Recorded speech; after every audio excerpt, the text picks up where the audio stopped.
আল্লাহর হাবিব সাল্লাল্লাহু আলাইহি ওয়াসাল্লামের সাথে জিনদের মোট 6 বার সাক্ষাৎ হয়েছিল। জিন ওখানে দেখতে পেলেন একটা মরা সাপ পড়ে আছে। মরা সাপ আপনারা রাস্তাঘাটে দেখেন গ্রাম অঞ্চলে। তো মরা সাপ যখন পড়া দেখলেন, তিনি তার পাগড়ির কিছু অংশ ছিঁড়ে এই মরা সাপটাকে পেঁচায়া দাফন করে সেখানে আপনার মাটিতে পুঁতে ফেললেন, মানে দাফন করে ফেললেন। জিনরা আপনারা জানেন যে অনেক সময় সাপের আকার আকৃতি ধারণ করে, বিড়ালের আকার আকৃতি ধারণ করে, কুকুরের আকার আকৃতি ধারণ করে। মোহতারাম রাসূল আকরাম সাল্লাল্লাহু আলাইহি ওয়াসাল্লামের সাথে নাকি জিনদের কয়েকবার সাক্ষাৎ হয়েছিল। এ ব্যাপারে আপনার কাছে জানতে চাচ্ছি, আসলে রাসূল সাল্লাল্লাহু আলাইহি ওয়াসাল্লামের সাথে জিনদের সাক্ষাৎ আসলেই কি সত্য হয়েছিল? যদি থাকে প্রমাণ কি? অনেকদিন আগে মনে হয় আলোচনা করেছিলাম কোন এক মাহফিলে। আল্লাহর হাবিব সাল্লাল্লাহু আলাইহি ওয়াসাল্লামের সাথে জিনদের মোট 6 বার সাক্ষাৎ হয়েছিল। জিন জাতির দলবদ্ধভাবে সাক্ষাৎ হয়েছিল কয়বার? 6 বার। নবীজি সাল্লাল্লাহু আলাইহি ওয়াসাল্লামের সাথে 6 বার সাক্ষাৎ হয়েছিল। এর মধ্যে 2 বার হয়েছিল মক্কায়, 3 বার হয়েছিল মদিনায়, আর মদিনা মক্কার বাইরে হয়েছিল 1 বার। আবারও বলছি, আল্লাহর হাবিবের সঙ্গে জিনদের 6 বার সাক্ষাৎ হয়েছিল। এর মধ্যে মক্কায় হয়েছিল 2 বার, মদিনায় হয়েছিল 3 বার, মক্কা এবং মদিনার বাইরে হয়েছিল 1 বার। আপনি বলবেন যে কি, নবীজিকে দাওয়াত দিয়েছিলেন এই জন্য আল্লাহর নবী গিয়েছিলেন? না, জিনের অস্তিত্ব অনেক মানুষ এখন বিশ্বাস করে না, বুঝছেন? শোনেন, ভূত পেতনি এই সমস্ত জিনিস বিশ্বাস আপনি না করলে আপনার ঈমান যাবে না, কিন্তু জিনের অস্তিত্বকে যদি আপনি অস্বীকার করেন আপনি কাফের হয়ে যাবেন। আপনি বলবেন হুজুর এটা আবার কেমন কথা? আমরা তো অনেকে বিশ্বাস করি না, জিন বলতে কোনো কিছু আছে, অনেকেই কিন্তু বিশ্বাস করে না। আপনি যদি বিশ্বাস না করেন, কোরআনের অনেক আয়াতকে আপনাকে অস্বীকার করতে হবে। দেখেন সূরা যারিয়াত আল্লাহ তাআলা কি বলছেন? ওমা খলাকতুল জিন্না ওয়াল ইনসা ইল্লা লিয়াবুদুন, মানুষ আর জিনকে আমি আল্লাহ তাআলা ইবাদতের জন্য তৈরি করেছি, সৃষ্টি করেছি। তাহলে এই আয়াতে আল্লাহ যে জিনের কথা বললো, আপনি অস্বীকার করলে আয়াতের সাথে আপনি সাংঘর্ষিক কাজ করলেন। 2 নম্বর আসেন, আল্লাহ সুবহানাহু ওয়া তাআলা একটি সূরা নাজিল করেছেন, যে সূরাটির নাম হচ্ছে সূরা জিন। এখানে আল্লাহ তাআলা কি বলছেন? কুল উহিয়া ইলাইয়া আন্নাহু ইসতামা'a নাফারুম মিনাল জিন্নি ফাকালু ইন্না সামি'না কুরআনান আজাবা। ইনসান নামে কোনো সূরা আল্লাহ তাআলা নাজিল করেন নাই, কিন্তু জিন নামে আল্লাহ তাআলা একটা স্বতন্ত্র সূরা নাজিল করেছে। চিন্তা করা যায়? তাহলে আপনি যদি জিনের অস্তিত্বকে অস্বীকার করেন তাহলে আপনি ঈমান থেকে খারেজ হয়ে যাবেন, কাফের হয়ে যাবেন ডিরেক্ট। তো আল্লাহর হাবিব সাল্লাল্লাহু আলাইহি ওয়াসাল্লামের সাথে কীভাবে সাক্ষাৎ হয়েছিল? আব্দুল্লাহ ইবনে আব্বাস রাদিয়াল্লাহু তাআলা আনহু থেকে বর্ণিত, এক রাতে আল্লাহর হাবিব সাল্লাল্লাহু আলাইহি ওয়াসাল্লামকে না পেয়ে সাহাবা ইকরাম একেবারে উদ্বিগ্ন হয়ে পড়লেন যে নবীজি গেল কোথায়? আসলে নবীজি কোথাও নেই, আসলে নবীজি গেলেন কোথায়? তিনি ফিরে এসে বললেন, আমার কাছে একদল জিন এসেছিল, আমি তাদের সঙ্গে যাই এবং তাদের সম্মুখে কোরআন তেলাওয়াত করি। আল্লাহর হাবিব সাল্লাল্লাহু আলাইহি ওয়াসাল্লাম বলছেন, অতঃপর নবী সাল্লাল্লাহু আলাইহি ওয়াসাল্লাম আমাদের নিয়ে যান, আমাদেরকে তাদের চিহ্ন এবং তাদের আগুনের চিহ্ন দেখেন। সহিহ মুসলিমের হাদিস নাম্বার 450। সাহাবীদেরকে নবীজি গিয়ে জিনের চিহ্নও দেখিয়েছেন, এবং সেই সময় জিনরা তাদের প্রধান খাবারের কথা বলেছে যে আমাদের প্রধান খাবার হচ্ছে হাড্ডি, এই জন্য হাড্ডি যেখানে সেখানে ফেলে রাখতে নিষেধ করা হয়েছে। এরপর আসেন, জিনদেরকে সাহাবী বলা যাবে কিনা?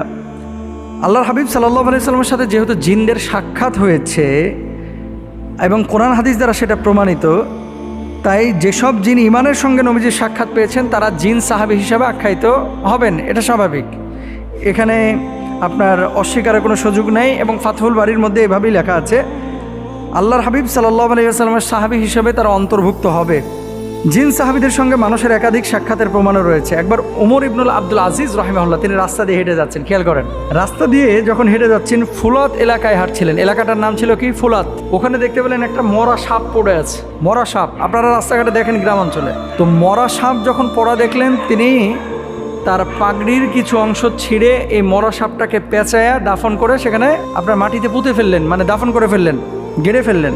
তখন একজন বলল, হে সারাক, আমি সাক্ষ্য দিচ্ছি রাসূল আকরাম সাল্লাল্লাহু আলাইহি ওয়াসাল্লামকে বলতে শুনেছি তুমি ফুলাত নামক স্থানে মারা যাবে এবং একজন নেককার ব্যক্তি তোমাকে দাফন করবে।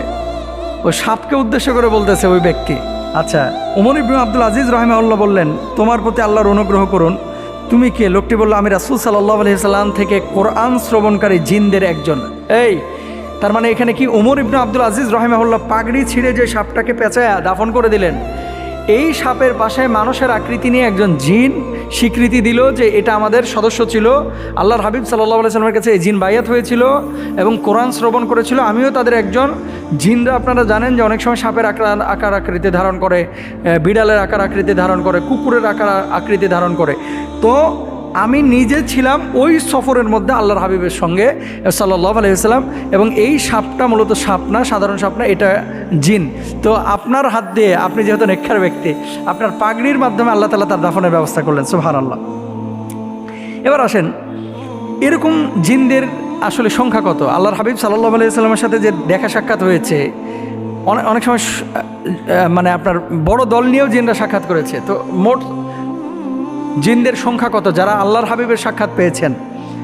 আচ্ছা, উমর ইবনুল খাত্তাব রাদিয়াল্লাহু তাআলা আনহুর সাথে সম্পৃক্ত করা হয় এমন একটি বর্ণনায় বলা হয়েছে, নবীজি সাল্লাল্লাহু আলাইহি সাল্লামের কাছে কোরআন শ্রবণকারী এবং তার পেছনে নামাজ আদায়কারী জিনদের মোট সংখ্যা হচ্ছে ৭৩,০০০।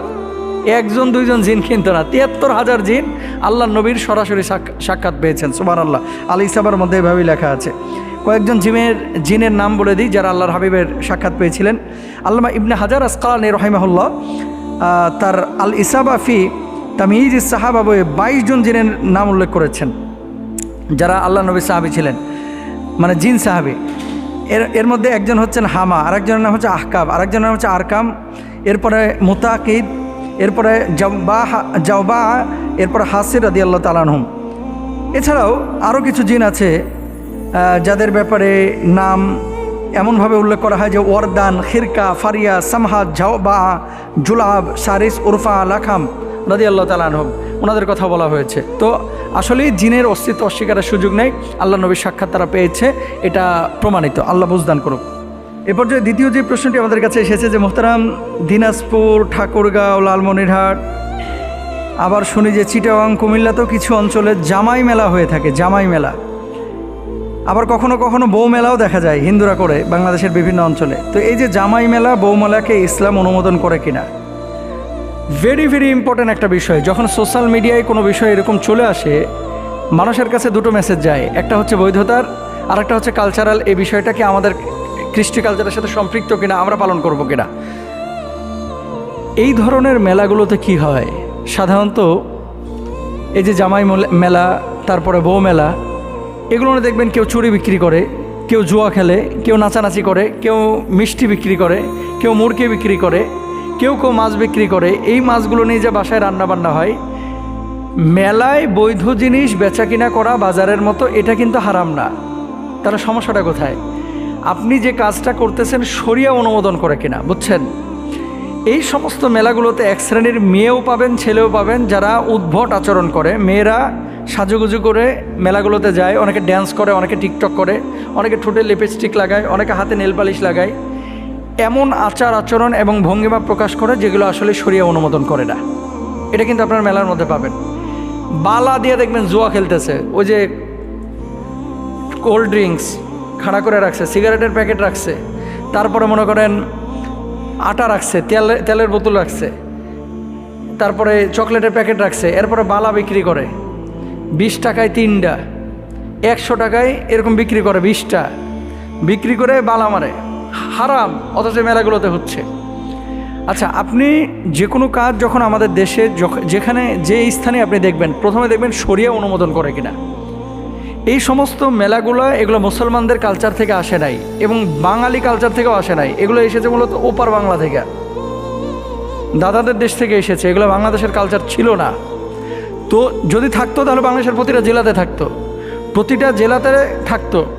তো আপনি যদি এই সমস্ত উপলক্ষকে কেন্দ্র করে পাপের কোনো আয়োজন করে ফেলেন, তাহলে আপনি শরিয়ার বিপক্ষে অবস্থান নিচ্ছেন এবং এগুলো তখন গুনাহ হবে। আর হ্যাঁ, জামাইকে ইনভাইট করলেন, বউকে ইনভাইট করলেন, জামাইকে বউকে ভালো মন্দ খাওয়া, মানে রান্নাবান্না করে আপনি খাওয়ায় বিদায় করে দিলেন, এতে কোনো সমস্যা নাই। কিন্তু আয়োজনগুলো যেগুলো হয়, মেয়ে নিয়ে গিয়ে নাচানো হয়, গাওয়ানো হয়, এরকম আচরণও আমরা দেখেছি বিভিন্ন মেলাতে হয়। এগুলো আমাদের কাছে প্রশ্ন আসে, কেন এগুলো নিষিদ্ধ বলেন তো? 1 নম্বর, গান বাজনা, মদ, জুয়া, লটারি, পর্দার বিধান।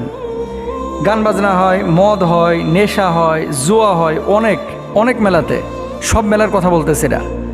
তবে এই পাপগুলোর কোনো না কোনো একটা পাপ প্রত্যেকটা মেলার সাথে জড়িত, এই জন্য এটা হারাম, নিষিদ্ধ। বেচা কিনা কিন্তু নিষিদ্ধ না। এরপর আসেন, আল্লাহ তাআলা পবিত্র কুরআনুল কারিমে মদ, জুয়া, বলি এবং ভাগ্য গণনা সম্পর্কে বলেন, হে ইমানদারগণ, মদ, জুয়া, দেবতার নামে বলি দেওয়া, লটারি দ্বারা ভাগ্য গণনা করা শয়তানের অপবিত্র কাজ। রিজ্জুম মিনাশ শাইতান, হাদিস কুরআনুল কারিমে আল্লাহ সুবহানাহু ওয়া তাআলা বলেছে, এগুলো কার কাজ? শয়তানের কাজ, এগুলো ভালো মানুষের কাজ না, সুতরাং এগুলো করা যাবে না। 3 নম্বর, পর্দার বিধান সম্পর্কে আল্লাহ সুবহানাহু ওয়া তাআলা কি বলছেন?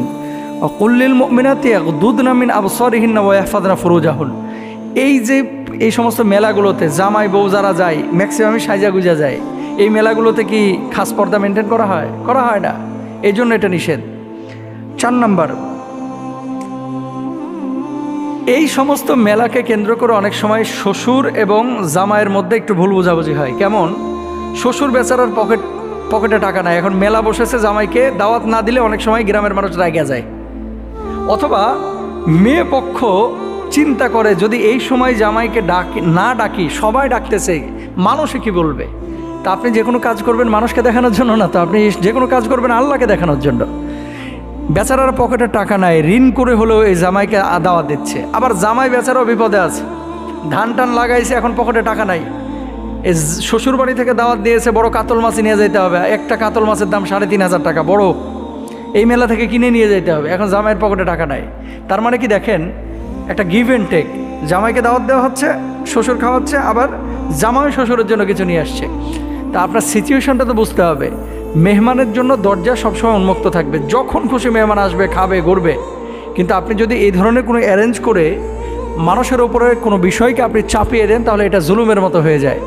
এই জন্য এই জিনিসগুলো আমাদের খেয়াল করা উচিত। জামাই মেলা, বউ মেলা, শ্বশুর মেলা, এই সমস্ত মেলাগুলো ইসলামিক কালচার না, এগুলো আমাদের বর্জন করা উচিত। আল্লাহ বুঝদান করুক।